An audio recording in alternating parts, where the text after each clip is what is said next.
want to get to know some of the kids around here, why don't you come down to the park on a Saturday afternoon when we play touch football? Oh. Let me show you how to do this. Put these 3 fingers right here, honey. You co-starred with Elvis Presley in one of his last films. What was it like working with him? It was quite a wonderful experience. He was in wonderful condition. He was fit. He was working out. Was he a nice guy to work with? He was charming, and he had a big crush on me. But I mean, you know, like a young kid with an older woman. Although I think how did you handle it? I didn't have to handle it. He was mamming me. You know, he just was so shy and beside himself. Were you flattered? Yes, of course I was. You could have told me, you know.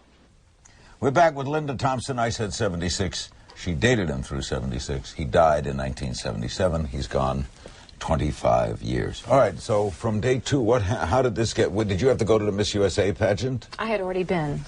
And Jeannie was my roommate, so she had moved to Memphis. And did you go to work? What did you start to do? Well, I didn't want to go back to school, and I lacked 12 credits graduating from the University of Memphis. And I decided I wasn't going to go back and get my degree. And we were kind of contemplating what we were going to do. Maybe move to New York, maybe start modeling, yes. And? I had had some contact with the Stewart agency back then, so I was doing some modeling locally. And we thought about maybe going to New York. But then Elvis came along and swept me off my feet. Why swept you? What happened in the ensuing days? Interestingly enough, I disappeared for 2 weeks. I went on vacation with my aunt and uncle to Gulf Shores, Alabama. And did you tell him you were going? I told him I was going, but it didn't quite register. And I didn't leave him a forwarding number, and so I literally disappeared for 2 weeks after having met him those 2 nights in Memphis and having connected, you know, as intensely as we did. I left his house, I left Graceland and said, I'm going on vacation, I'll be back, and hopefully I'll see you again. And when I returned 2 weeks later, and, you know, I agonized when I was away. Did you think of him a lot? Oh, all the time. And I played his music, and, you know, I was saying, Aunt Betty, do you think he'll call? And maybe he'll forget about me. Why didn't you try to call him? I don't think I even had the number. I mean, it was like, you know, I would have never asked him for his number, and he had my number. Don't do yeah, that. We don't do that. So the moment I walked into my Aunt Betty's house, he was calling on the phone. It was Joe Esposito, actually.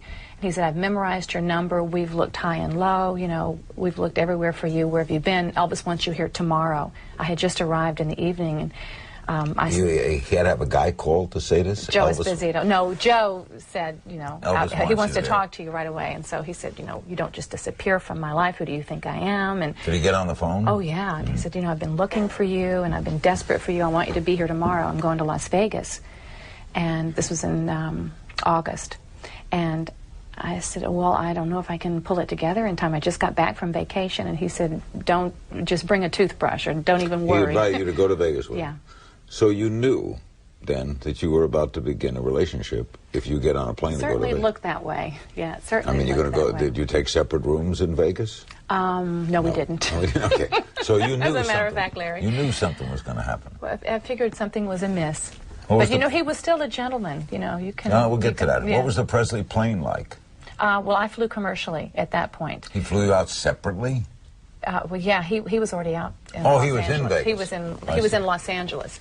So he flew me to Los Angeles, and then we took a Lear jet to Las Vegas that evening. And go to his opening? Went to his opening. Well, he was there for rehearsals, so I was there for 2 weeks of rehearsals, and then for the opening, and he sent me to a store called Susie Cream Cheese, and she made all these outrageous gowns, and, you know, I had my collegiate clothes, my little pleats, and, you know, my little innocent clothes, and he sent me over to Susie Cream Cheese, and she outfitted me appropriately. Okay, this may be hard to deal with, but what was the first night like with Elvis? How do you mean? Romantically. The first night, well, it was a long time. I mean, here's this young girl who's a fan of his, who's smitten with him, is obviously in love, or certainly something's going on, right? You may be, infatuation might be a better word at that. You can't be in love, you don't know him that well, right? Or were you in love? No, not. I mean, I'm certainly infatuated. And he obviously, with you, he's pursuing you. He's trying to. Okay, what was it like? You know, when I first arrived in Las Vegas, and he said, "Here's our room," and I said, "You know, I really would prefer to have my own room," and he said, "Honey, you know, you can trust me.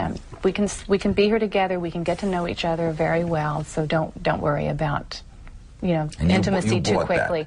And rightly so, because he was a man of his word. He was not intimate right away? No, months. It was months before we became intimate. So how did you sleep that night?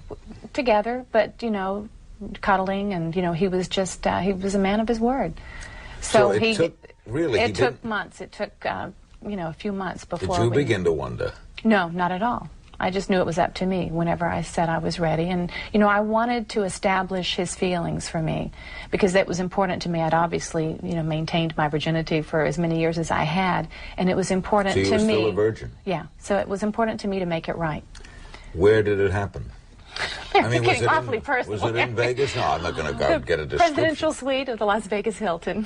You had gone yes. back to Vegas, or you were still there? I was still there. Did you go watch his show every night? Every night, yeah. Every night.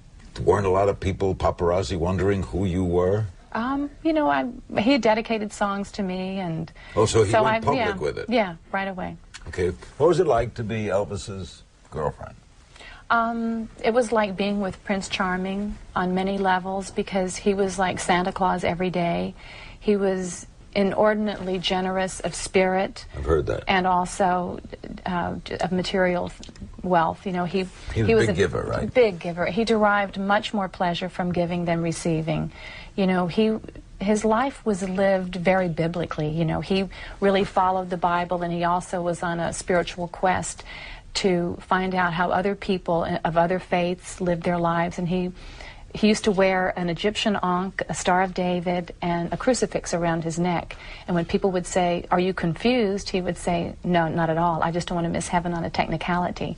So he embraced all faiths, and he was extraordinarily generous. So in some ways it was like living with a saint and being with Prince Charming and Santa Claus every day. As I told you during the break, I never met anyone. I never met Elvis, but I knew Colonel Partner. Never met anyone in the business who knew him, who didn't like him. And the key there is who knew him. You know, there are a lot of people to say disparaging things about him who didn't really know him, and they might have known just, you know, just a little minuscule, little modicum of knowledge about him, and they expound upon that and make it sound as if they did know him. But people who truly knew him and knew his spirit and knew his heart won't have anything bad to say, because he was well-intended. We'll be right back with more of Linda. I thought you were going to say something else. We'll be right back with Linda Thompson. Don't go away. I was always, baby, I was always, well, almost always true to you. Met a pretty mademoiselle, her papa owned a small hotel. Mademoiselle, small hotel, Nick. Oh, I was almost always true to